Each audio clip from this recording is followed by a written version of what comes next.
Welcome to the Black and White Podcast. They call me Ferdinand, the bringer of balance, leader of many disciplines, and one of your hosts of the Black and White Podcast. This is a new podcast. I got a very special host for you. I'm going to bring him to the stage. Tim Pop! And I have to be happy to be joined by Ferdinand Thomas. And I want to give this disclaimer to everybody. Listen, Tim and I, we talk all the time on the phone. And every time that we pick up the phone, this is how we greet each other. like we're both boxers and we're getting announced in the stadium or in the arena. How's it going, man? It's going well. I'm glad to finally be doing this thing. We've been talking about it for months. Yeah. We started talking about it back when we first reunited, really, from the Army, and got together and started having these conversations. Like, we really ought to put this on a podcast and share what we're talking about. If for nothing else, for another view, you may not agree with everything we say, and that's okay. That's what it's about. It's controversy. That you don't need to have controversy to have discussion and understanding of the way another person thinks. We found that with ourselves, pretty amazing how much we have in common. But met in the Army. Ferdinand was already in when I joined at 41 years old. Went through basic training and then ended up in Iraq. And he was reclassing at the same school I was. And then we ended up in Iraq together. So didn't talk to each other for a lot of years and just made some comment on Facebook. And it just went back and forth a little bit. And all of a sudden you could tell that there was an instant connection. We had to start talking. So got on the phone and it's like, this is amazing. Just the conversation just flew.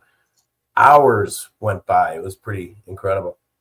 So hopefully we can share some of these thoughts and ideas that we've had over the last, I think, going back to February. So it's almost a year, but we've been having these discussions for about a year, I think. Yeah, man. We've been talking for a while, man. Tim and I, we do go back, and we built a great friendship that I'm very thankful for. I get a lot of wise counsel from Tim on a consistent basis. Tim is a great family man. Him and his wife have a beautiful 34 years of marriage, beautiful children, beautiful family, doing their thing up there near Chicago, Huntley. Yeah. It's interesting. A distance that we travel when we talk on the phone is because you're from Virginia, right down by the water, right down by the ocean, and that had a good visit with you. That, what was it, about maybe a month or 2 months? Was it maybe 2 months after we started talking? Yeah, it was quick, but it was meaningful. Really appreciate you making that trip. Yeah.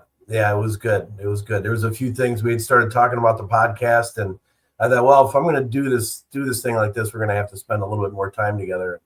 We Yeah, got great opportunity to do that. So absolutely. Yeah, absolutely. And so many other great conversations thereafter. So for today, thank you for everybody who's tuning in to our first episode of the Black and White Podcast. So today's episode is focused on restoring America's integrity. We see all over the infrastructure of America, we see a lot of things that seem to be out of balance. And it's not even really a seem to be. It's pretty clear that it's out of balance. We've got a new president. We've got some new executive orders. We've got a lot of different challenges that we're facing in the years to come. What do you think about America's integrity, Tim?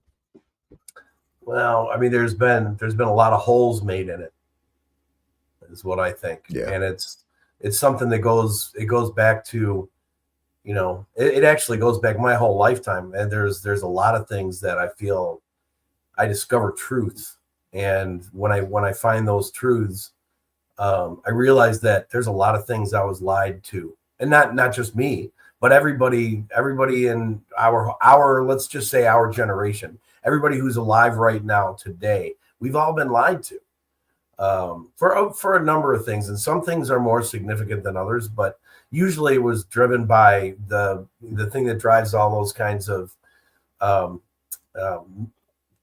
bad. It's a bad juju kind of thing. Is money? Money. It's if there's a way to control people and be able to collect more money, more wealth. We're not talking about a paycheck. We're talking about long-term kind of money, and I think that's really created a lot of problems over the years, and it's bound to change. And I think that's one of the things that we're talking about here is we can really begin to make a change here with how connected we are. The internet is dirty, it's a dirty place, but it definitely will allow us to connect and make positive changes if that's what we do with it. That's powerful. It's very powerful. The internet can be a very wild and crazy place. The wild, wild west, right? The virtual wild, wild west. You know, we got a lot of problems. Let's also talk about solutions. So let's go to the problems first. All right. So the problems that you and I talk about often is what's going on with the food in the grocery stores. Oh yeah. We talk about the demineralization of the soil, of the farms, the lands of the United States of America, and arguably other lands as well. We talk about the religious space. We talk about the teachings and if they are effective or not. We talk about race, black and white podcast. Yeah. We talk about quite a few different things. We touch on family on a regular basis, fatherhood on a regular basis. You know, these areas of life. What type of problems have you been noticing? Well, geez, you covered a lot of topics in those. Each one of those, it's like you've got the topic line that goes across, but each one of those has such depth and that's what I think we're going to be covering. We're going to talk about these things a lot over the next few months. I'm sure we're going to have at least a few months worth of content where it's worth coming out, and who knows, it could go a long time past that. But when you start talking about what affects us as people, you mentioned what we're being fed, what we're eating, what we're choosing to eat. I mean, some of it is actually making a choice to eat these things that there's the literally poison our bodies and don't give a second thought to it. Now, I'm a little bit more lenient about some of the stuff than Ferdinand is. He's very hardcore in every meal every day, and it's absolute elimination. For me, every once in a while I think it's okay. I'm a moderation in all things, including moderation, which means that sometimes you kick, you go, okay, I'm not looking at how I should be eating today. I'm going to enjoy this, whatever it is. And I don't want to go into, into what those things could be. I do like that it's an egg sandwich from one of the primary places that you buy egg sandwiches from. And it's just it's like I think 3 times in the last 12 months that I've had one. But I don't think that's bad. It's when people are eating it every single day, or where they're having a lunch that includes stopping at a burger joint and eating this stuff. And if you saw what went into it, if you took the time to look at the ingredient list and pay attention to what it was that you're putting in your body, you'd say, why am I eating this stuff? And it's a lifestyle that we've always tried to live, my family, and I was taught by largely my mother. She paid attention to what kind of foods to eat and not to eat. So I was taught very young that high sugar intake's a bad thing. It's in so much food, and the also all the processing and the preservatives and things that make it last, so it can go into McDonald's freezer, and it can be there for 10 years and come out, cook it up. It tastes exactly like it tastes today.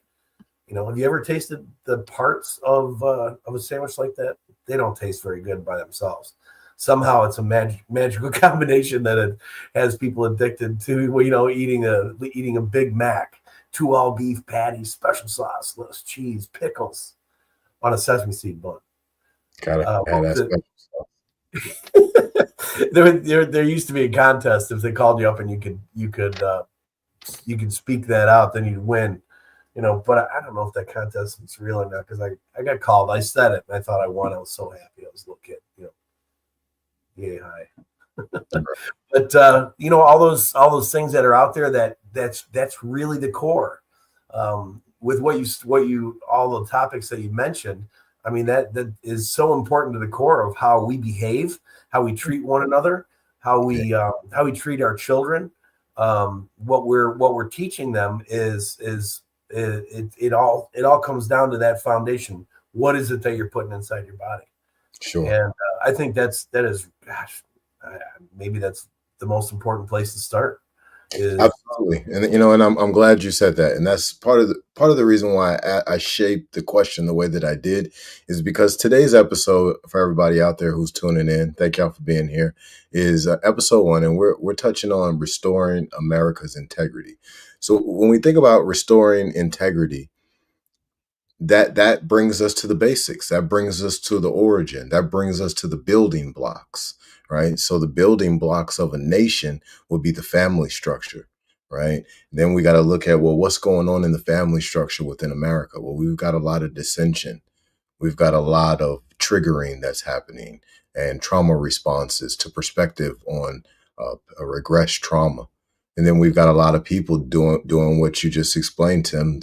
A lot of people have high content of sugar coming in, high intake of sugar coming in every day, high intake of salt coming in every day. And because of what they're eating, that a lot of the times they're not really paying attention to what the ingredients are, as you were saying. Yeah. So somebody might pick up a lemonade from the gas station, right, and not really realize that there's 45 grams of sugar inside of that drink. But more than a Coca-Cola. Yeah, more than likely, So when we look at these types of things and we see, oh, I'm doing this consistently, maybe I'm drinking Starbucks coffee or whatever, and I need to take a look at these ingredients list. Now, this is kind of closer to the solution, but I really want to give y'all the problem. Okay, so the problem is when it comes down to having a lack of integrity. Well, that's because of a lack of purity. Purity and integrity go hand in hand, right? And just so that we're on the same page, everybody out there, let's define this word. All right, let's just not willy-nilly use this word integrity. Let's actually define it.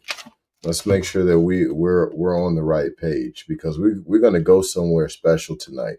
Tim and I are about to take y'all down on a roller coaster ride of applied knowledge and wisdom. And while Ferdinand's looking that up, I just want to go in, just mention a few topics what we're going to be looking to cover over the next few months is religion throughout history, which will include topics that are specific to history of religions, to what religion looks like today in comparison, creation versus evolution, the uh, the true meaning of striving towards a righteous life and integrity, restoring integrity, which is what we're talking about tonight. History as we were taught of the world and the things that we were taught, but then there's also a lot of twists and turns in there, and you find there's documents that have not been widely broadcast that completely change the look of history. We'll also go into things like quantum physics and what that means to reality, and how that is a modification based on what has happened in the past.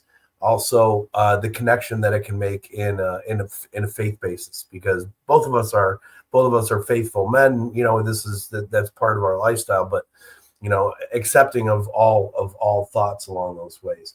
And then we also go into North and South socioeconomics, and how those things really should make people different, but how really they also they don't make people as different as you think. So anyway, so let's continue. Thank you for that, Tim. So I got integrity pulled up over here. For anybody who wants to know, this is the American Dictionary of the English Language, Noah Webster, 1828 facsimile. All right, so we got the word integrity pulled up, and its first definition is wholeness, entireness, unbroken state. The Constitution of the United States guarantees to each state the integrity of its territories. The contracting parties guarantee the integrity of the empire. Second definition, the entire, unimpaired state of anything, particularly of the mind, moral soundness or purity, incorruptness, uprightness, honesty. Integrity comprehends the whole moral character, but has a special reference to uprightness in mutual dealings, transfers of property, and agencies for others. And then the last definition of integrity is purity, genuine, unadulterated, unimpaired state, as the integrity of language. So I want to be very clear with everybody. When we're talking about integrity, we're talking about restoring the truth, right? We're talking about restoring a land, restoring a country to its true essence. And the only way to achieve that is for each and every person who lives within the country, citizen of the country, lives in truth, right? So we would have to identify these problems. So let's get back to the problems. And I'm gonna land my plane and I'm gonna hand it back over to you, Tim. All right, so we talked about the food problems, consumption. That's somewhat of an issue. That's a big issue. Another big issue is media, right? Consumption through the eyes and through the ears. What are we getting from the TV? What are we getting from the phone? What are we getting from the tablets and the computers? What are we getting from the Broadway shows? What are we getting from the street performers walking up in, on the street corners in New York City or down in the subway area? What are we getting? What in the ears and in the eyes? Another issue is the religious teachings. Make no mistake about it, each and every one of these religions, if practiced the way that they tell you, will lead you to everlasting life more abundantly. However, if a person kind of halfway does that, even if it's unknowing, because they have followed someone who is not demonstrating effectively, well, you get in fugazi information, not really understanding that that's what's coming in suggestion. Health is a big thing. Obviously, we talked about religion. We've academics. What's going on in the school systems? I live 3 to 4 miles away from Rich Neck Elementary School, where the 6-year-old boy shot the teacher, right? And then there's been school shooting after school shooting around the nation, and then there's been this and that in the schools around the nation, and this and that in schools around the nation, all kinds of problems, right? So, it's looking pretty wild and crazy. It's looking like the real wild, wild west in these elementary, middle, and high schools. All of these different problems. Well, if we're going to restore America's integrity, we've got to address these head on. And then we've got to talk about what the solutions are, and keep it practical so that the people have the ability within short bursts of time to get chunks in. What do you think about that, Tim? Yeah, absolutely. What you started with on that is the thought of like a computer, garbage in, garbage out.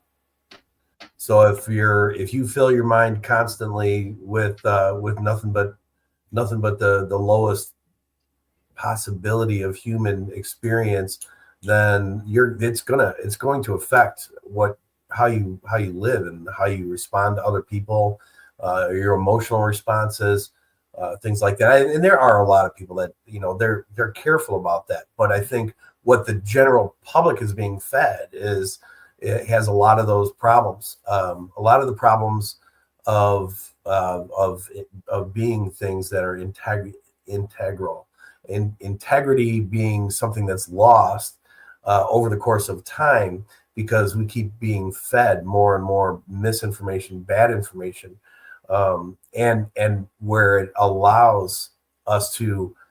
I think there's a lot of problems with filtration.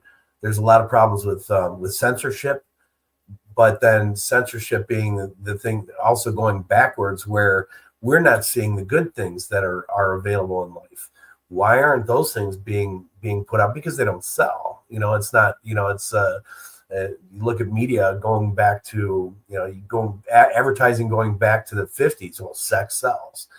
So there's so much of that pervasive in society that now, I mean, kids are scary thing that you told me about.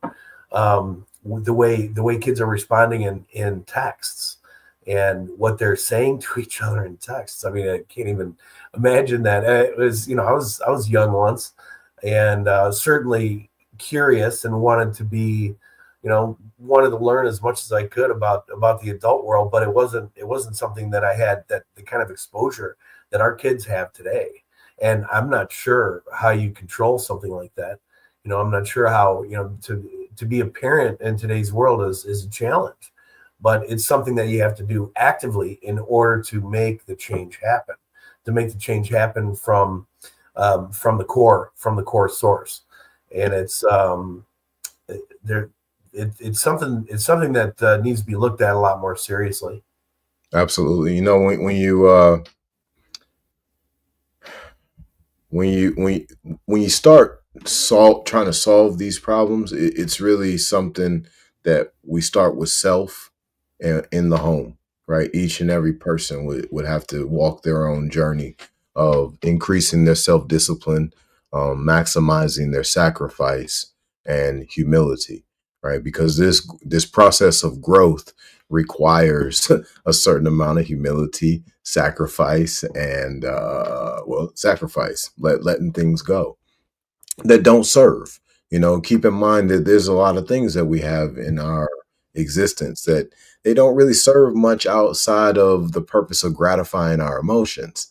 And sometimes that can help to serve in creating a false reality, right? And then that false reality we can become trapped in it eventually and wonder why there's certain plateaus we just keep hitting, and for whatever reason, we just keep bumping our head on this invisible ceiling, not really understanding why.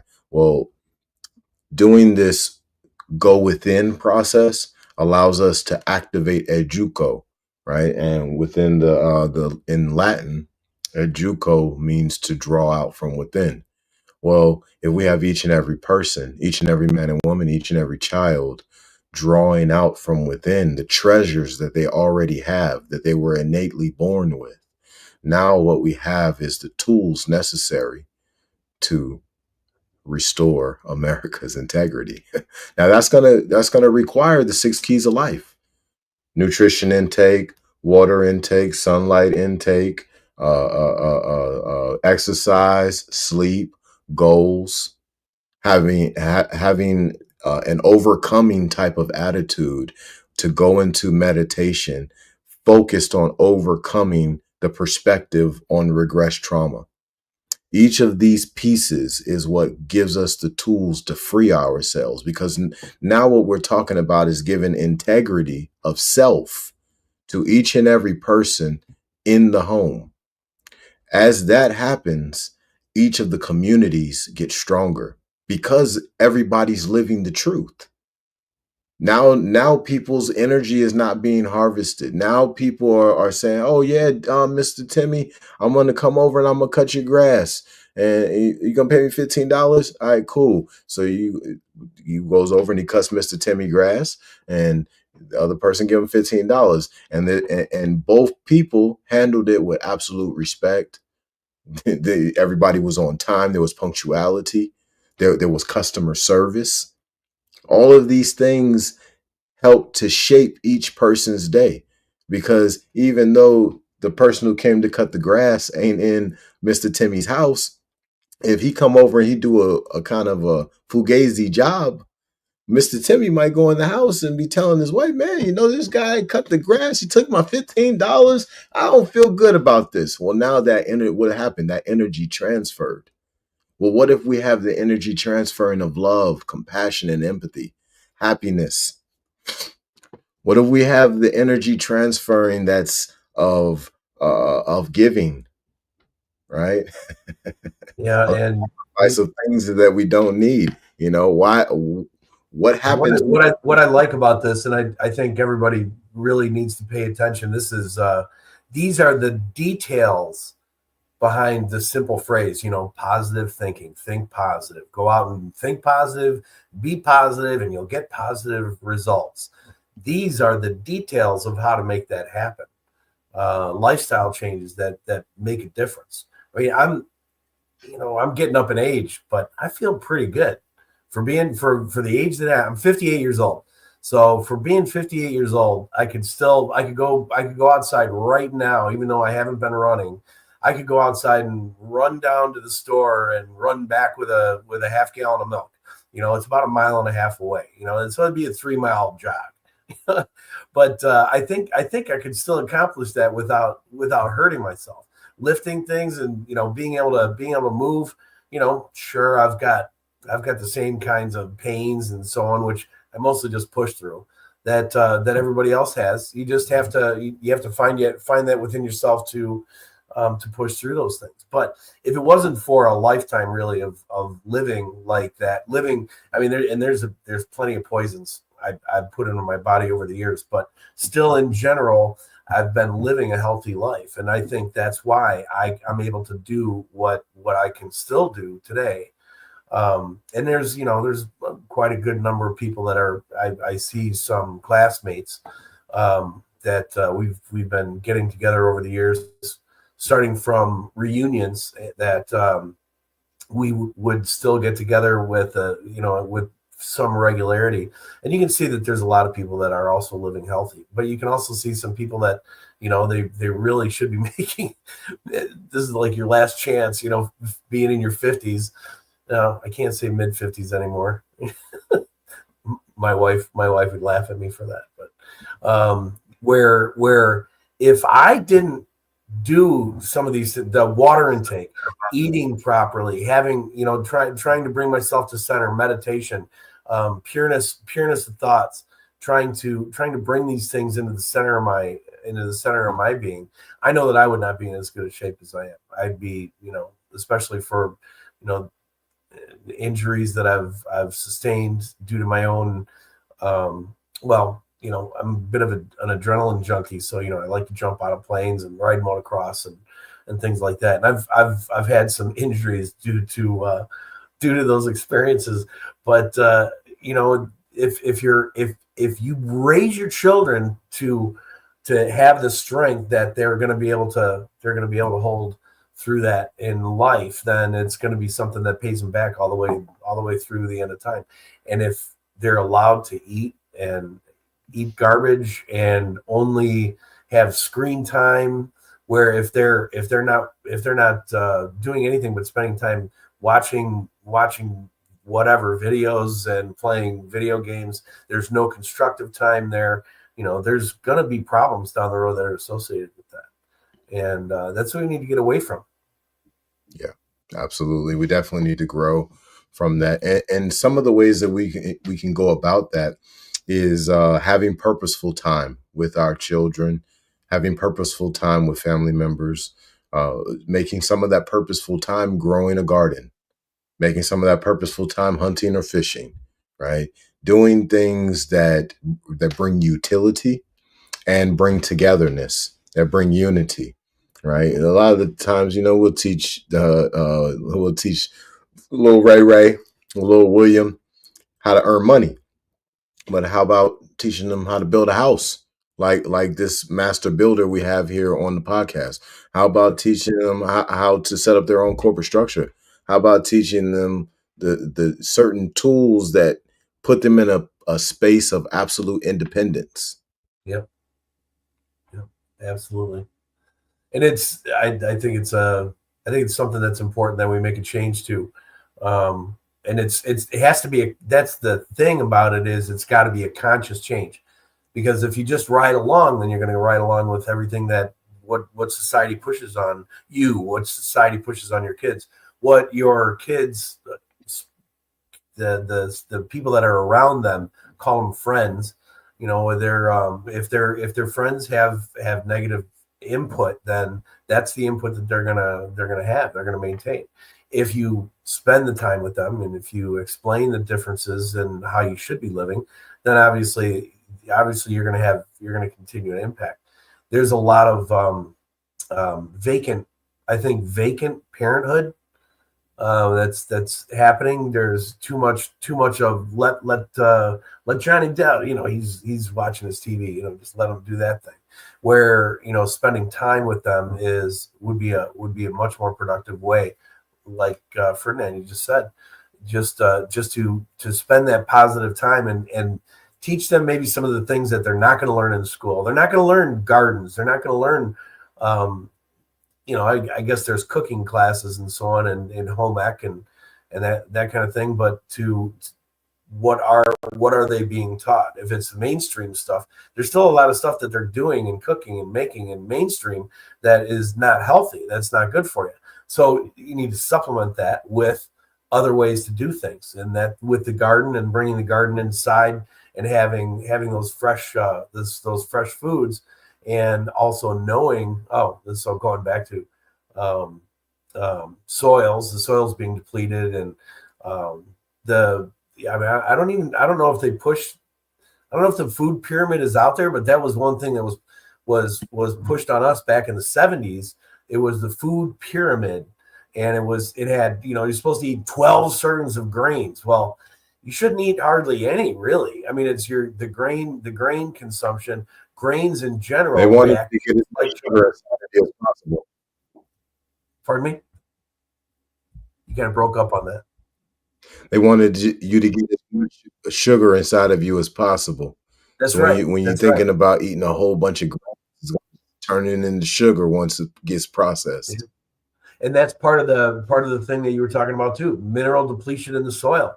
Well, it's if you don't rotate crops, and that doesn't mean doing beans or corn, beans, corn, or wheat. It's you gotta go beyond that. You gotta expand way beyond that. Now those things are not as profitable.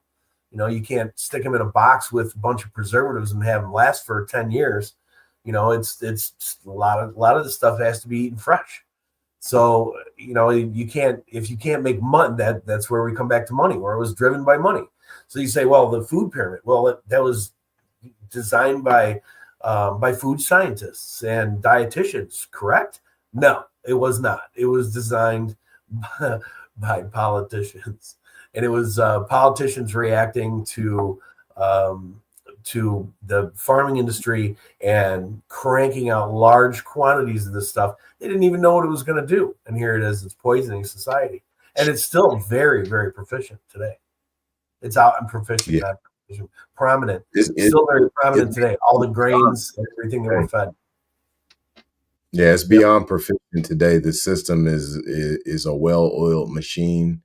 It doesn't even really require too much push from the creators of these toxic materials that people are putting inside of their bodies.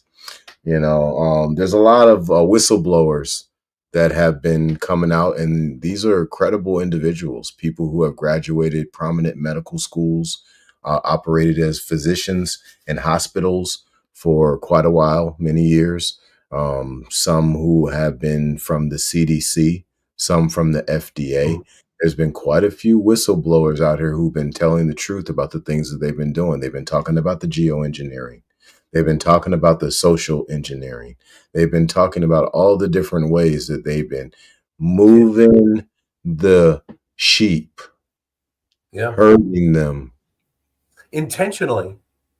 Yes. I mean, so we don't know that it's intentional. So to us, it just looks like, well, this is what we're supposed to have. This is what we're supposed to do. That's not the case. It's these are decisions that are being made for us in order to line the pockets of the extremely rich.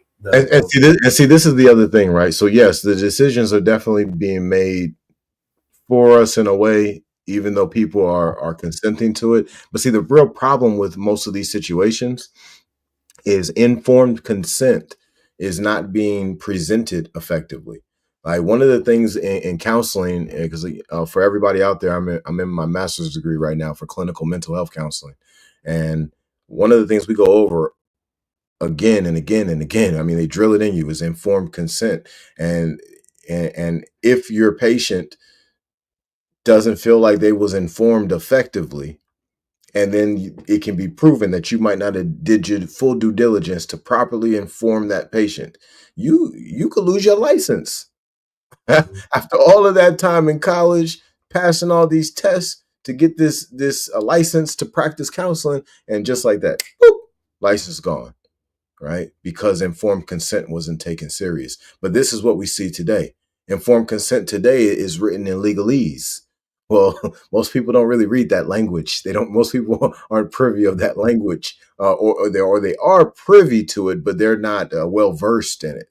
And when you're not well versed in legalese, you can sign your whole life away and not even know it. Yeah, the I agree button is the signature. Yeah. And if you, who looks at those whole documents? I do, and it's written in legalese. And I'm looking at this, I'm reading this stuff going, who reads all of this? And when people read it, do they understand what they're reading? Because it's pages and pages and pages. So you have to skim, you have to read fast.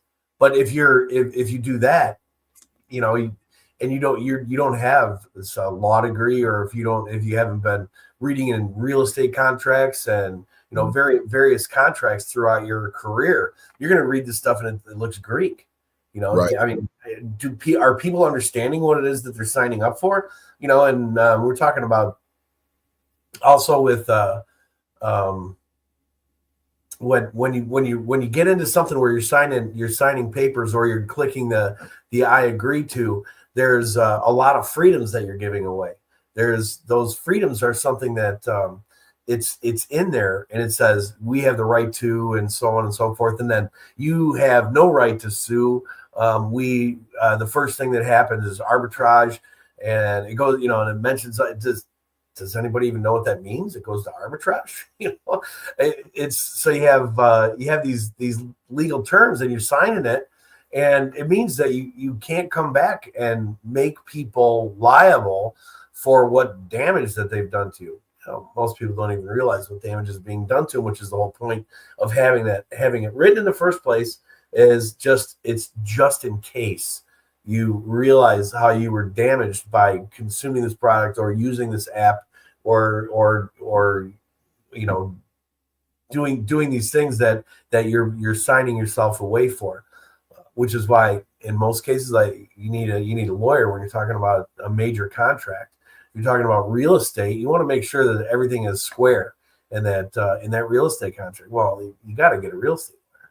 I wouldn't do a real estate transaction without a real estate lawyer. And I read legalese pretty well, but but people sign their lives away on these on these documents every single day without even reading what it is that they're signing.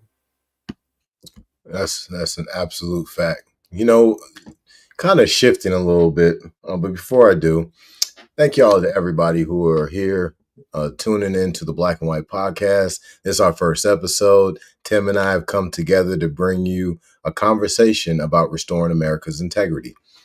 So Tim, when we think about restoring America's integrity, let's shift a little bit and touch on the executive office. What are some of the things that we may need to do in that from that executive level to restore the integrity of America? Well, I don't even know if I want to go into that.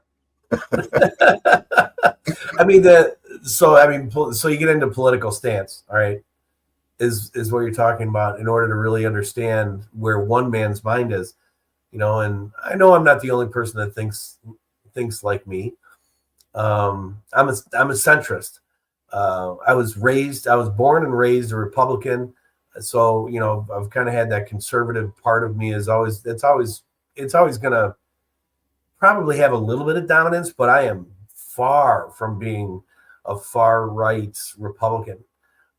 There's a lot of policies that I just don't agree with that are far right policies. But I'll tell you, there's a lot of liberal policies I don't agree with either.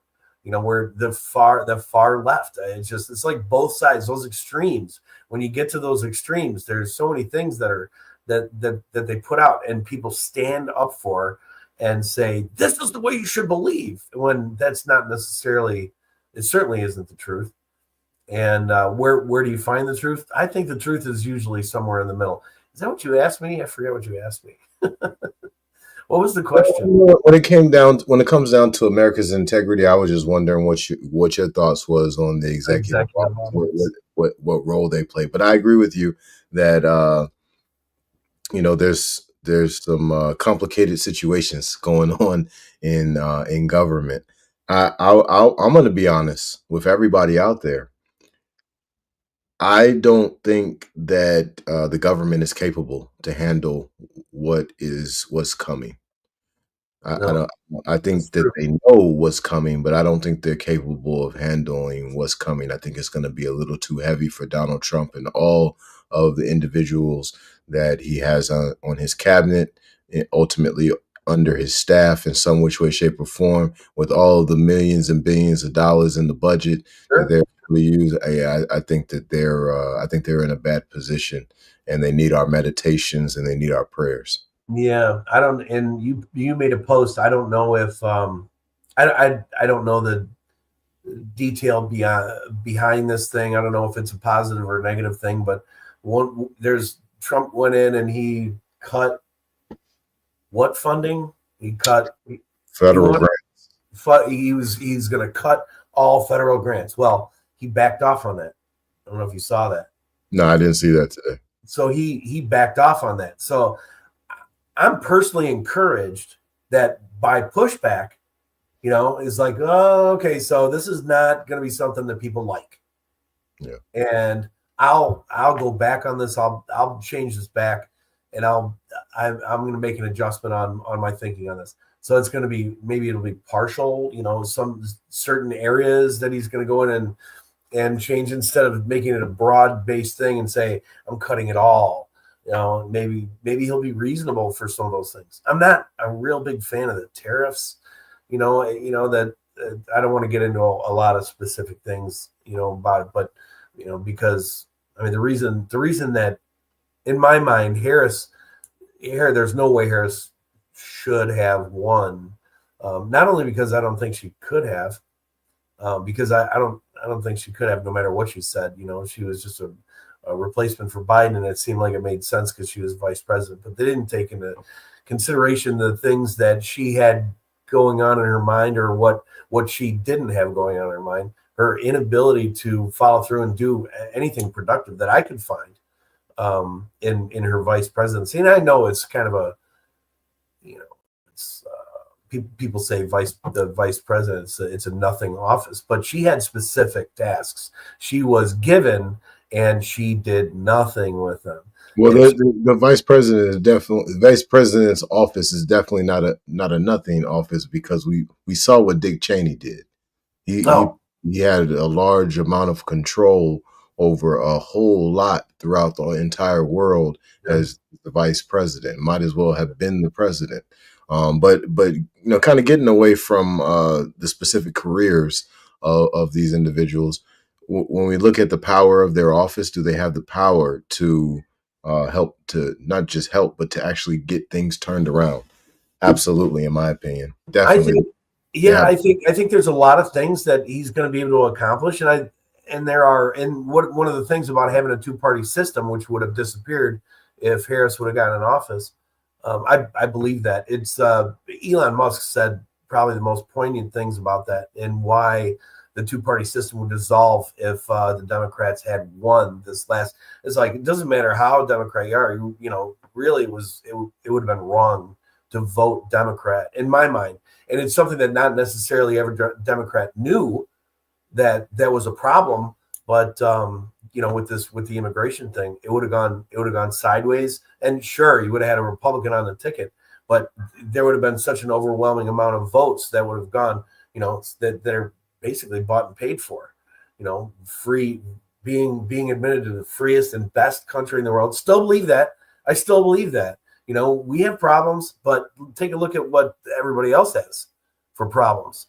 I mean, there's a lot of problems in countries that are far worse than what we have going on, and our benefits of being from in the USA are, I think are exceedingly rich compared to the experiences that are being lived in other parts of the world.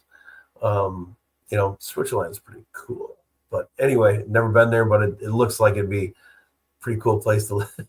But I mean, the USA, would have never have any interest in leaving this country. And it's not just because I was a patriot before I raised my hand and went to Baghdad. I went to Baghdad not to break down doors, not to fight, but to observe and to be part of, hopefully be part of the healing process in a very small way. I feel like we were in what we did. I think we were part of that. We were part of that healing process to some degree. Do I agree with everything that we did? No. I'm a centrist, so obviously, no, I don't agree with everything that we did. But it was something that there was only one way for me to know that, and that was to go spend a year in Baghdad, Iraq. You know, You had I more than one deployment, didn't you? Yeah, I did. I did two years in Iraq. I lived. That was two separate deployments, and then Guantanamo Bay, Cuba. Um, I respect. I respect what you just said. My perspective on it is a little different. When I look at the history of my ancestors, the Yeah. lineage that I come from, um, there's a point some years ago where I was very ashamed for taking part in the atrocities that took Yeah. place within Iraq, and supporting the military period because of me understanding later on in my journey the agenda that was being played out, how the soldiers were being used, how all of this power and this money and this wealth was being used to to put democracy into these other countries. And when we talk about democracy, we're basically using a new word for slavery. So um, healing process. I, I don't personally feel like that's what we were doing. Um, I think that that's what we were conditioned to believe we were doing. Oh, I, absolutely. I think Yeah. we were doing something else, and I'm gonna say it for myself to every Iraqi out there, all my brothers and sisters, all my cousins out there in Iraq. I apologize for my involvement in that. This came at a time in my life where I truly didn't understand what it was that I was doing. I was trying to be a hero, not really realizing what heroes actually look like. Yeah. So I didn't even mean to take us to this point in the No, well, conversation. but that's how our conversations go. That's the way they go. They take turns that we don't expect, and we allow those things to happen. And just to just to put a qualifying point on it, the our roles in Iraq were very different. For the deployment that we were on together, Hmm. I was in very late in the game. You saw earlier stuff than what I did. Um, I did. I had to buy into the rhetoric to some degree because of my role with the PAOC.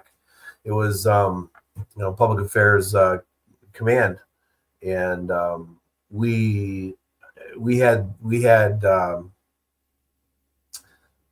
General Lanza. He came in and he would do these press conferences. So we were room control and so on, security. That was a big part of it, but it was I had to buy the rhetoric because we were um, what was it called? It was influencing the hearts and minds was the idea. But I also saw a lot of people that were coming in, and they were being brought over to America from there because of the oppression and the damage that was being done from Saddam Hussein and that the regime that followed.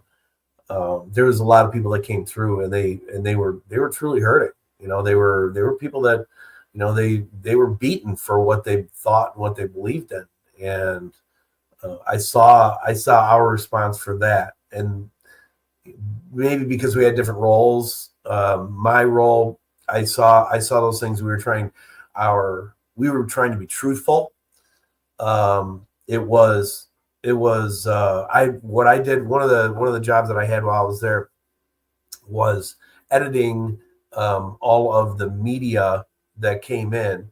We had translators that worked, and they put down what the news was that was coming in through the local news feeds. The translators would put that into English language.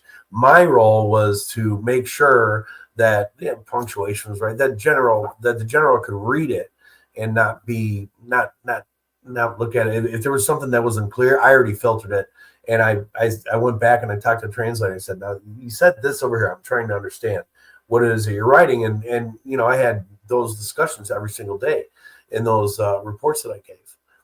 But it was all about integrity. It was the local media is saying that this was our fault. Absolutely, lines would come in and say, "Well, this is actually what happened." And sometimes it was outside of our influence, and it was something that happened that was by essentially what we call terrorism today. It was something that happened that was we went in and controlled it. The local media is covering it like it was something that was our fault, and it was not our fault. Sometimes it was the other way around. Sometimes it was, this happened and we responded, and there were this many civilian deaths. That was always a big concern. There were this many civilian deaths, and it was part of what happened in the conflict, and we take responsibility for that. So there was integrity within the unit, in the public affairs command unit. And I'm assuming I'm past. Guess I should have made a call. I should have made a call to find out if this is breaking secret clearance. But just we our that was our role, was media, watching the media, helping media come in from Western. That was us in Europe and so on. So Western media, helping them get to the locations so that they could do documentation the way it's supposed to be done, and then get them back safely. That was a big part of our role. But Sure. the other part was that running the room, which was where General Lanza would come in, and he would give these briefings to the press, and all this Iraqi press was there, and he was sharing So this information. So just for everybody out there who's listening, Tim is describing the work environment that we had Yes. while we were in Iraq, and the PAOC, what he's calling a PAOC, it stands for Public Affairs Operations Center, right? So just for everybody out there who might not, might be listening, might not be, might not have a military background, but just kind of reeling us back. to which, foreign America's which, which I admit I need to be reeled in sometimes. You know, when we talk about it, restoring Americans' integrity, I'm going to go ahead and move us again. I think that one of the things that we got to take a real look at is the people of America who are considered African American, Negro, colored, and Black. They would need the real truth of their lineage.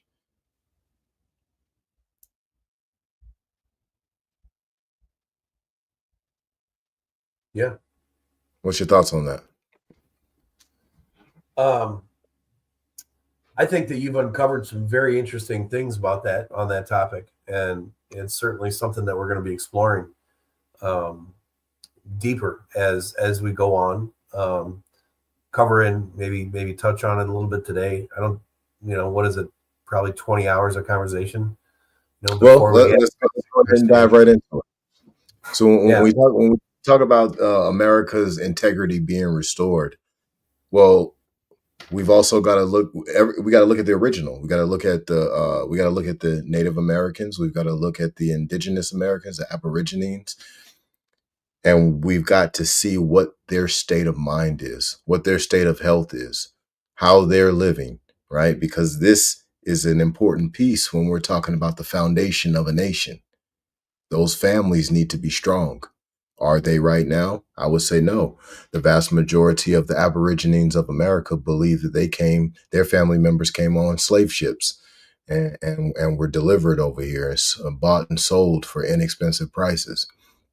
And this is a story that may be true of few of them, but based on the evidence that I've uncovered, we're looking at the majority of quote unquote Black people being Aborigines of this land. They would need the right. truth to be told to them by individuals that they respect. Many of them respect people like Donald Trump. Many of them respect people like the Pope. Many of them respect people like Jay-Z. Many of them respect people like Oprah.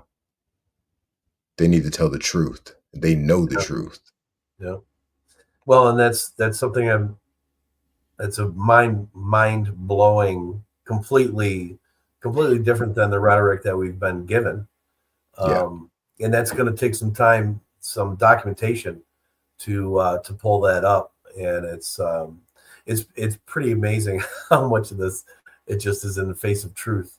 It's part of the history of what we have, history of cover-ups, and stories that are not necessarily the true story of what the history was.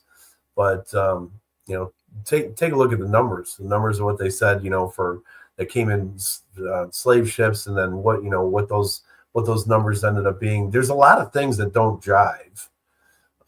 There's a lot of those things in those documents that don't really seem to add up. When you start doing the math on it, you go, hey, it's Well, you not. know what, let's talk about what we do have, right? Because there's a lot of information that we don't have, but let's talk about what we do have. We got mounds and pyramids up and down the Mississippi Valley, and they're built straight out of the earth. There's none that's built in stone, from my understanding, in the United States of America. We've got multiple references biblical of biblical doctrine nature that reference places and things that are of this land right here in the United States of America. We got other doctrine that comes a lot later than the Bible that speaks to the Aborigines of America, of the United States of America, being of the tribe of Israel. Then there's references all over that speak to the same thing, right? Well, so when you look at the book of Isaiah, chapter 11, verse 15, and you and I, we talked about this, talks about the Egyptian Sea and the 7 streams that come off of it. Well, the Nile doesn't have 7 streams. The Mississippi River does, right? And it's the Red River, the Allegheny, the Ohio, the Missouri, and whichever the 6th one is that I'm missing off the top of my head. But then when you come to the southern tip of Illinois, right there where the Ohio River tributary dumps into the into the Mississippi, right there at that point, it's called Little Egypt. It's been called Little Egypt for a long time. and there's a city right there called Cairo. It's almost like its own little island. But along that Mississippi, you also have Memphis, right? Memphis is the capital of ancient Egypt, right? Then you go further north, and you come to Chicago. Well, the Moors of Circle 7 Koran, Moorish Science Temple of America, they call Chicago Mecca. And in this material right here that I'm looking at, it says right here that Mecca, matter of fact, I'll read it to you. Question 52. At what place on earth was the physical part of man formed? In the Garden of Eden. 53. Where is the Garden of Eden? In the land of Canaan, in the city of Mecca. 54. What is the modern name for the Garden of Eden? Mecca. Well, if you go to Kentucky, there's a place out there called Canaan Valley. You go to Connecticut, there's a place called Canaan there. There are so many biblical references, so many references of the ancient people that have been written about in the Bible, the Quran, and all these other ancient books. Those references are of this place right here. And if that transatlantic slave trade didn't happen exactly the way that they said, then there's a lot of explaining a bunch of people need to be doing, right? But the reality that melanated people, in my personal opinion, melanated people in America need to come to is that many of them have an ancient royal lineage, and it is the most important ancient royal lineage in all of human history, and it's not even close with any other group of people. It's that influential. Because when we got pyramids that's built out of the earth here, and then you can't find them anywhere else. You go down to Mexico, they're in stone. You go to South America, they're in stone. You go to China, they're in stone. You go to Alaska, they're in stone. You go to Antarctica, they're in stone. And you go to Africa, they're in stone. Well, we don't just have pyramids here that are built out of the earth. We got snakes built out of the earth. We got eagles built out of the earth. The state of Ohio. Check this out. This is the wildest part. The state of Ohio has had hundreds, if not thousands, of indigenous structures destroyed in the last 300 years. And the state of Ohio today has more indigenous structures than most countries. This is the lineage of the ancient people, and you've got those ancient people today living as a shell of themselves. So when we talk about doing things like restoring America's integrity, we've got to tell the truth. We've also got to live the truth, and living the truth puts us out of these corporations, out of the control of these corporations, and then we go back to what things were. Well, a lot of changes have to happen if we go back to what things were, but that's what restoring integrity is. Mm-hmm. Yeah, yeah, absolutely. And integrity so starts within. You bring it to yourself to the inside of yourself, and it's something that once you bring it into yourself, then you can express it out to others, and it's something that makes sense. Integrity, that integrity is it's a lot more complicated than it's simple, but it's a lot more complicated to make a change on a nationwide sense, where Yes. where we actually start to see a difference in society. Where you're trying to affect 300 and some odd million people, and have them grow within that integrity. So when you say, let me just jump in just for a second. When you say developing integrity from within, right and exact. The way our existence works is on a mirror principle. So, and I know you already know this, Tim, but I'm really telling this to our audience, and really thank every one of y'all for tuning in to the Black and White Podcast. We're on episode 1, Restoring America's Integrity. Thank y'all for being here. Hey, hit the comments. I know y'all got something to say about these topics that we hitting on. Absolutely. Hit the throw us some questions, throw us some comments, tell us if we talking nonsense, tell us if we spitting that fire, we spitting some fire, some fly stuff, right? Hit us. But the way this existence works is on a mirror principle. So what we become because of what we consume and how we process it, this is how what we're able to see and hear on our existential reality. This is how we create on our existential reality based upon what we become from our food, from our water source or whatever we're drinking, sleep, exercise, whichever sunlight, goals. It's back to the 6 keys of life. It's always back to the basics for these situations. But based upon how low or high the vibration is that a person chooses to operate in that space of those 6 keys of life, and how much they choose to step away, or not step away, but change perspective on their regressed trauma. Now what happens is they start to develop integrity from within.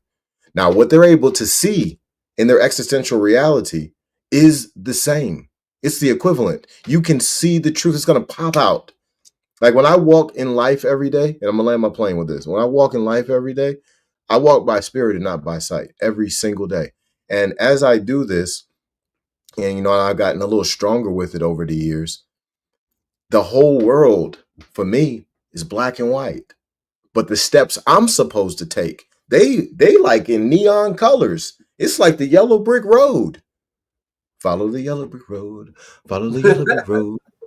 Follow the yellow brick road. That's how it feels every day. To be able to see the steps that you're supposed to take because you're allowing yourself to trust spirit. But to get to that point of trusting spirit, a person would have to have a certain amount of humility and sacrifice. There's a certain amount of letting go to allow the spirit to be able to speak clearly. Yeah, and that cleansing has to happen first in order for Yeah. those other things to come in and take place. And that the cleansing the mind, the purity of the mind.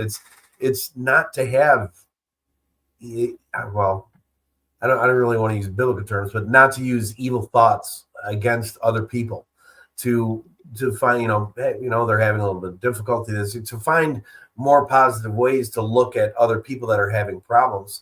If you're going to influence them, the only way you can do that is through that integrity, through that righteousness that we're talking about. And I don't mean righteousness in the God sense, because there's plenty of people out here that live righteously, that do things the right way, and they don't believe in God at all. Total atheists. Now, I don't mean that in the sense where they go out and they preach atheism, because I don't think that's any more right than going out and standing on a soapbox and preaching. I don't buy any of that kind of stuff. It's it's about it's about living by high vibrational morals, Yeah, ethics, yeah, principles, and universal laws. When we do that with the 5 principles that I'm always teaching to my mentees is maturity, accountability, responsibility, humility, and sacrifice. Now, understand that most of us are probably like, yeah, I operate in those all the time, right? But there's different planes of existence. There's a spiritual plane, there's the mental plane, there's the physical plane, and there's multiple other planes. There's an infinite amount of them, right? Well, operating in those 5 principles at the spiritual level creates this trickle down effect, right? And it puts a certain type of energy within mind. Now, with that certain type of energy that's within mind, as we bring in suggestions, now the way this machine works, this carbon based cybernetic machine works, it's going to process it differently based upon the vibrational frequency that that being was at the time of ingesting that material or that media or that conversation or whatever it may be that they are ingesting. But this is what is going to align them with purity. And as they open up the doors of truth by increasing their integrity, now they can see truth. They can walk truth with ease. It's not even something they got to think hard about. It's not something they got to create a plan for. It just happens because they became the truth. yeah, yeah. And I think that's it. I think it's easy enough, and it sounds like it should be simple. It's easy enough to embrace the idea of what that would mean. And we talk about this. We bring this up all the time. You and I is coming. It comes from Think and Grow Rich by Napoleon Hill. Sure. I believe that's the origin of it. It's you are what you think about all day long. Take a look at that. Take a look at that phrase for the simplicity of it.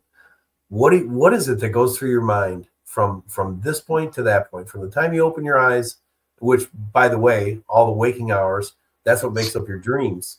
So it's really 24 hours a day. Well, dreams being in a cycle and REM and so on and so forth. But the idea of you are what you think about all day long. Take a look at that. Take a look at what you think about all day long. Are you constantly upset? Are you constantly, are you constantly combating against other people? Are you always in a stage of combat, or is it something that you're always in a state of love? And those two things, by the way, I mean, that those are completely different frequencies. Talking about frequency. And I'm glad you brought that up because it falls under the law of suggestion. And for everybody out there, the law of Mm, suggestion, my personal definition for it is what we experience in repetition, we become, right? So what you think about all day, you become. This is the law. This isn't Tim's personal opinion. This isn't no, Napoleon Hill's personal opinion. This isn't Ferdinand's personal no, opinion. This is the actual law, and you can't get away from it. So, what we can do is we can polarize ourselves. We can step into the space of becoming a polarized master. Well, this requires creating, okay, and then that puts us into a position to stand still. It puts us in a position to achieve whatever it is that we're actually going after. And even if our vibration may not be as high as we'd like it to be, that polarized space is a real beautiful space to be in. sure, sure. And along with that goes the law of attraction. And the Yes. law of attraction is what brings happiness, health, wealth. The law of attraction is it starts with what's within you, where your mindset is, what you think about all day long. The law of attraction is, are you attracting good things or bad things into your life? How does your life look right now? Do you always have something good happening, or do you always have something bad happening?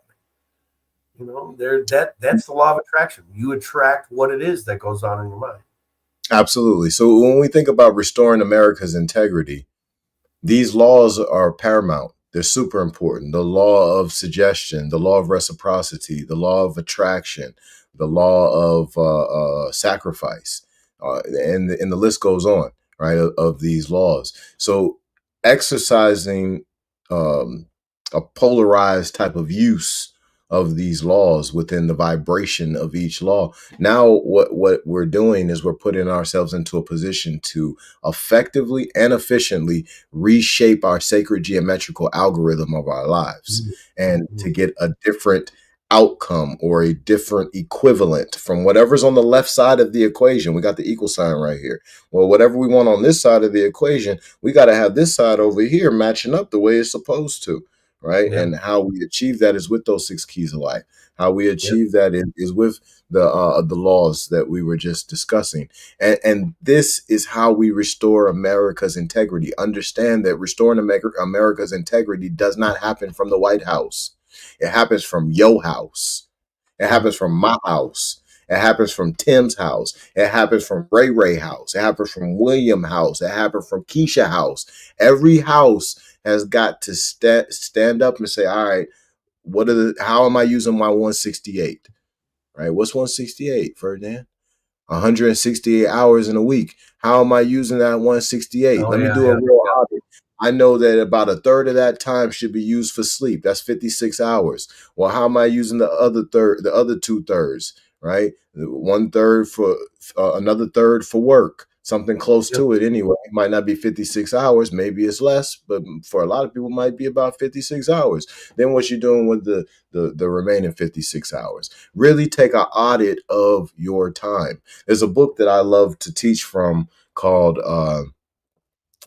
it's written by Chet Holmes. It's called The Ultimate Sales Machine. Right, when y'all get a chance, it's in the mastermind library. If y'all looking in the description of this video, then you see the link for the mastermind library. Go on up in there and download whatever you want. The Ultimate Sales Machine is in there, and the first chapter in that book is called The Time Management Secrets of Billionaires. Understand that time is a major resource. If we're going to restore integrity, we've got to restore time. We've got to restore justice. We've got to restore love. We got to restore happiness. We got to restore all of these different things, but it starts with the purification process of the vessel so that the spirit can drive the vessel. Yeah. Yep. Absolutely. It's funny every time you go into one of those things, you cover like 5, 6, 7 different things that is like, yep, oh, want to expand on that, want to expand on that, want to expand on that. And there's I think really the idea here is anytime you can gather information or knowledge on somebody who is taking time to study these things over the course of time, and just apply little bits of it to your life. Just even small pieces. Just start with 2 things that you're going to do this week. And because when these conversations arise, I mean, we're talking about 100 things, 200 things that you need to change in your life right now. Well, you can't make those changes like that. It doesn't work like that. They do need to be incremental. But if you recognize that this is something that you can do better for yourself, for your family, for the people that you're in contact with on a regular basis, if you see that and you know what it is that you could be doing differently, that you could be improving on to make life better for not only for yourself, but outside of yourself, everybody that you ever come in contact with. And those are the principles that you need to pull up and make changes for. And I know there's a lot of people that are. I know that there's I looked over at Facebook, just to see if there's any comments or anything. But I know that there's a lot of people that make comments on my posts and so on that, they're kind of in the right place right there. There's not really. I mean, everybody has room for improvement, but there's also a lot of people that are looking at it going, wow, yeah, those are some changes that I could make. I really hope that we can do that we can touch that segment, the people that need that help, the people that need that assistance, and say, I need to make these changes, these small incremental mental changes in order to think about things a little bit differently so I can go about my life and influence people in a positive way. And that's where you start talking about the ability to influence other people. It's not necessarily it doesn't have to be your drive is to go up and be a public speaker, to stand at a podium and preach, to do any of those things, but to have a positive influence on your kids, to have a positive influence on the people that are around you that maybe could also need that kind of help. Maybe you've got all those positive things stewing about inside of you. You need to let those out. You need to let those out because that's what brings those positive changes. Absolutely. I appreciate that. And I agree with you 100%. One of the things that I want to touch on, which I'm thankful for your, recognizing, and showing love to the ability of being able to speak in a multidisciplined way and, kind of put it out in a practical sense. I've studied a lot of disciplines, so you're able to recall things pretty quickly when you serve in different roles, So with Root Tribes, as you know, Tim, I serve as the holistic health practitioner for the business, and I have to deal with a lot of different types of health issues, so it requires a lot of research. But then I have my own personal research that I like to go in on, to have understanding on different types of topics, or to just go a little further in my own spiritual journey. So it's led me to a lot of great information. But I would say that when it comes down to my ability to speak in a multifaceted way and speak on multi-discipline, speak on different disciplines in a conversation and do it very quickly concerning one topic, this is just it's part of the game when you go down the path of teaching. You got people asking you questions and you're like, dang, I want to be able to answer that with the right answer. I want to give the actual truth. I want to sound like I know what I'm talking about. Right. So you got to put in that work. And for me, this has been a 7-year journey. It's been very challenging. It's been fully independent the entire time, so it's opened a lot of doors of knowledge. It's opened a lot of doors within the spiritual pathways for real wealth, not necessarily material, real wealth. And I'm very thankful for that, but at this point in my life, I want to give it back to the people, so you were talking a little bit about if people needed some help, where could, what could they do? Where could they go? Listen, down in the comments, if you need a consultation, go ahead and click the link and not the comments, I'm sorry, in the description. We've got a link in there if you like to have a one-on-one meeting with me. And then I was letting everybody know we got the mastermind library right there. This is a digital library. All of the books are PDF. We got a bunch of ancient maps as well. Go on in there and download you some material. And because sometimes for people that is free knowledge, by the way. So sometimes for some people, the journey might not start with drinking water.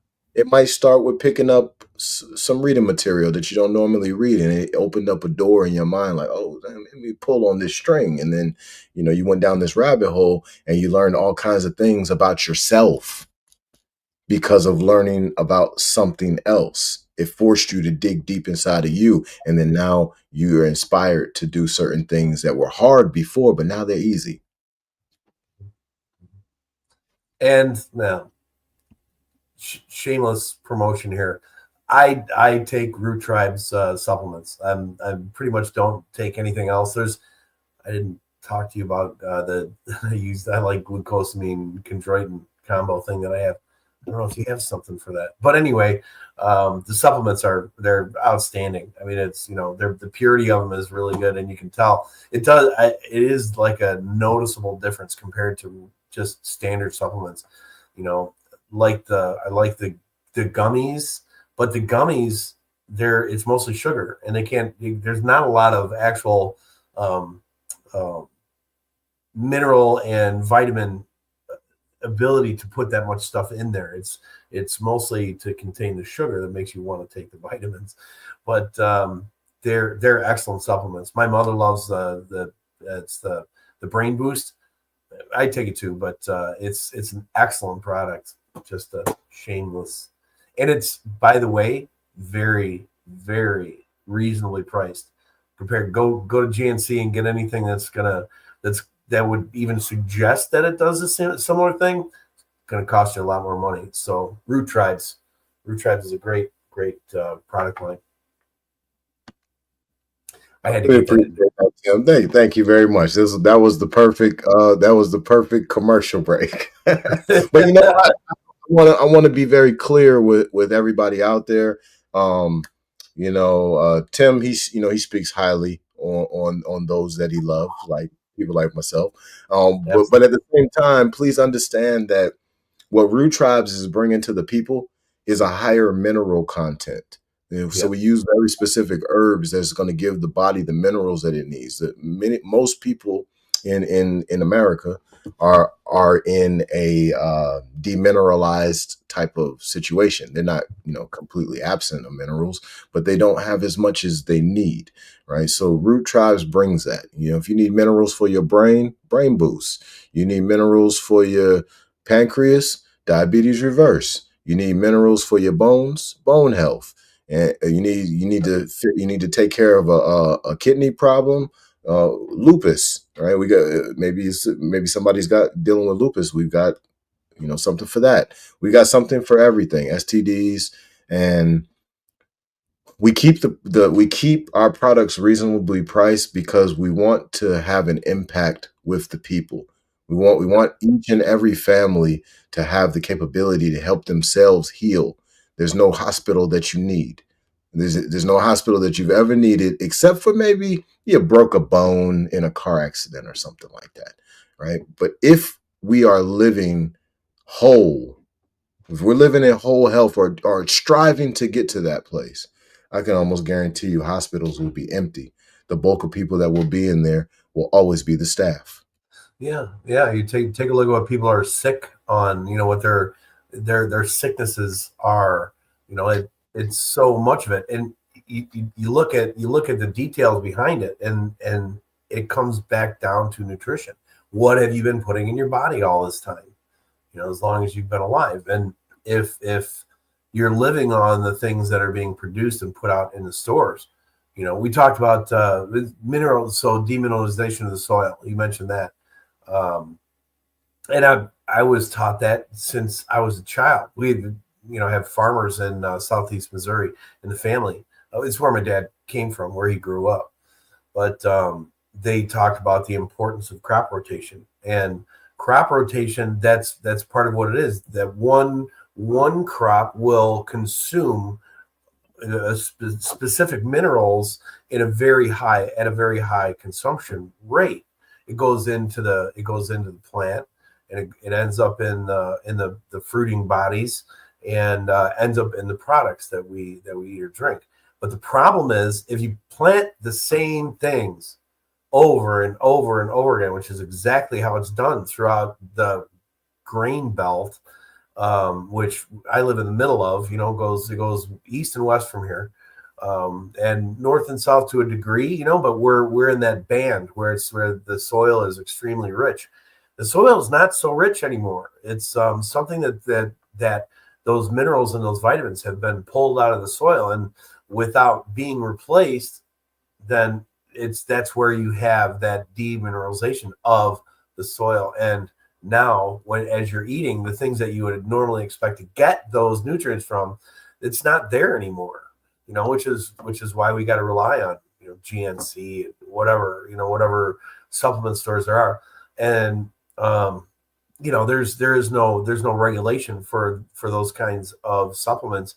A lot of the supplements that are out there, they don't have what they actually claim to have, and there's no regulation. So it doesn't, there's no penalty for putting something out that's ends up being, oh yeah, this batch turned out pretty good. It's got a high level, but this one over here, it's got 1/10, 1/16 of the amount of stuff that we're claiming in it. And if you look at some of those studies, go out and look at them. It's public knowledge. I mean, it's out there. The white papers are out there. The research is available. It's not something I'm going to go out and post for you. If you don't want to believe me, don't believe me. Just keep eating the same crap you're eating, right?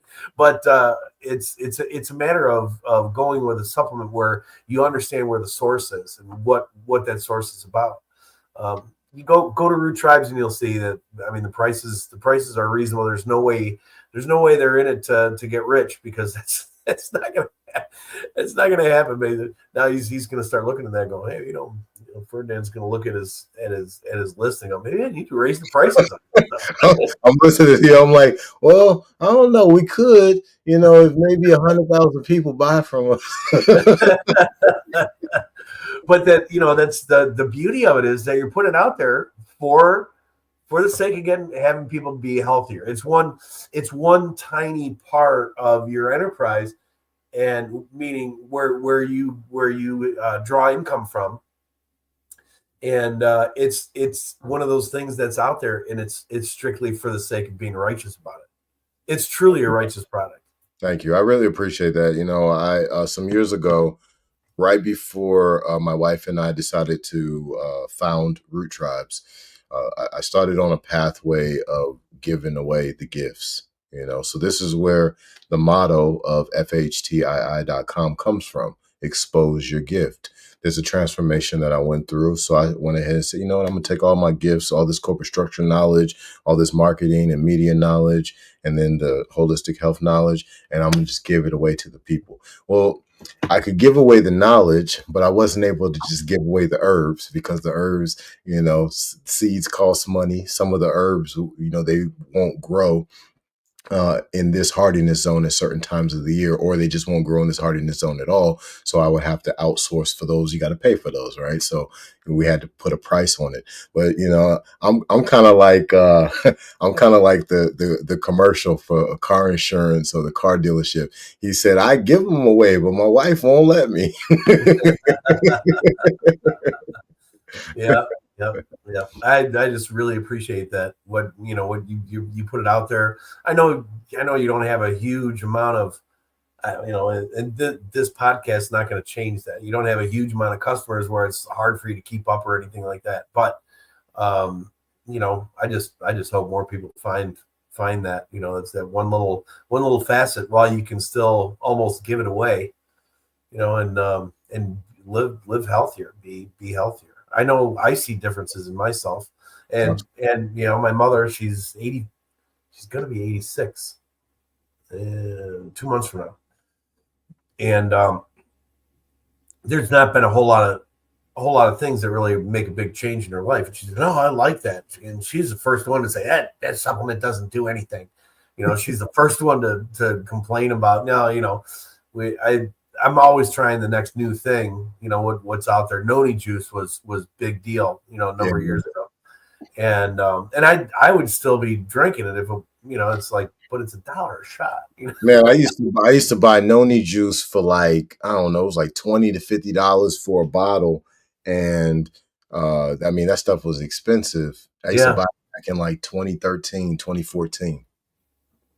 Yeah, I think it was before I went in the Army. So for me, it was like 2008. TNI was the company. I don't know if they're producing anymore. I mean, but there was a purity thing, and it was like the purest form out there. Absolutely. I researched, I tried different products to compare it. Oh man, it's about 33-ounce bottle, and it was like $33. Well, Sure. times you had to buy a case to get it for that, But my mom, she's like, I don't think this is doing me any good at all. For me, I really thought, it felt it wasn't hurting me, It is a good thing, and there's a lot of things that are in it. Resveratrol is a huge thing. Here I'm plugging for TNI, and I don't sell it. Well, one of the things that I'm very happy to hear is that mom is feeling better. Mom having those health benefits. That's super important, and that's beautiful when we get to that stage of life and we still have the workings of our mind. We still have our memory. We still have our motor skills because our brain is working the way it's supposed to. So kudos to mama. I'm super happy for the Pop family. And I want, and in addition to showing the love to Mom and Pop, I want to thank everybody who has tuned in to the Black and White Podcast. Listen, this is our first episode. Tim and I, we have these dynamic conversations multiple times a week, and we wanted to go ahead and release it to the people. We wanted everybody to hear what we talk about because we go deep into some very important topics, and we're consistently looking at problems, and then we're constructing solutions. We're creating them out of thin air. So let's do that together. Throw some problems and some solutions in those comments. Let us hear from y'all. We see that it's a few of y'all in the room, and we appreciate all of y'all who have come in. Let's go ahead and let's have these conversations. But we're gonna be here every week. So if you don't got too much to talk about today, that's okay. Next week, come on back. Talk to us. There's gonna be some times where we're gonna throw that link in there in the comments, and you come in the room and we could hash it out on whatever the topic is. Right. So thank y'all for being here. Yeah, absolutely. I'm very grateful. I know that there's a few of my people that are paying attention to what we're doing here, and I look forward to bringing it every single week. As whatever information discussion that we can add to. If there's things that you have questions that you want to add, we're not going to be editing. Yeah, this is live, y'all. This is live. If you think I'm full of shit, just tell me I'm full of shit. But it's the reality is that if you want to correct something, and if you've got documentation that you want to put on there, share it on there. We're not going to be deleting comments. We're not going to be doing that kind of thing. It's not we're not going to be political about it. We're here to help each other. We're here to grow with one another and make things as real as it can be. So absolutely. This is a brotherhood, and absolutely. and we could establish a sisterhood too. But it's two guys Absolutely. on the Black and White podcast. So while until we get a interviewee, is a brotherhood, right? But episode 1, Black and White podcast, restoring America's integrity. What else do we need to add to this equation, to this sacred geometrical algorithm to restore America's integrity, Tim? Wow. So a whole lot goes into that, and that when you look at the mathematics behind it, and you look at even with what science says about it, with what looking at quantum physics and the relationships that we have, not only to our people that we have on this planet right now, but there's a constant rhythm, there's a constant connection to multiple possibilities for who we are as people. If you take a look at the great scientific minds of our times and the things that they dove into, and the multiverse and the connection to where every thought and every possibility has a reality. We can become so much better than who we are today, and it doesn't matter. You could be the Pope. You could be the best person on the planet. I'm not saying the Pope is the best person on the planet, but I'm saying you could be the best person on the planet, but there's always room to make it better. There's always room to improve yourself and to make a more positive impact on the people that are around you. And hopefully that's something that we can discover a little bit together. I'm hoping that that's the way it's going to go. That we get positive feedback, comments, and discussion that goes in that direction. We're here to help facilitate that. Well, we're going to welcome some guests on. There's a few people that we have in mind that we're going to give some direct invitations to, and hopefully get some good participation that way. Some high end business leaders, high end spiritual leaders, people that and it's always going to be focused on people that are, in our minds, are righteous people. Righteous meaning, with integrity. The definition of integrity, if you look at that, with righteous not meaning with a certain sense of studying a certain doctrine, Bible, philosophy that way, but if you take the philosophy that you believe, that you internalize, and it's something that you go out and you have that positive reaction to other people, I think that's what we're looking for. That's exactly what I would say that we're looking for, is to make a positive influence contribution. And at the end of the day, when we talk about a positive influence contribution, what that really is demonstration, right? So what is demonstration? That's how we walk, how we talk, tone, pitch, inflection, language, um, how we choose to respond when we're triggered, whether it be on purpose or on accident, right? All of these pieces are super important to our walk. And as we come to the end of our programming, again, I want to thank everybody who's tuned in to the Black and White podcast with Ferdinand, Thomas, and Tim Pop. But I want to give my guy Tim Pop a chance to give some closing remarks.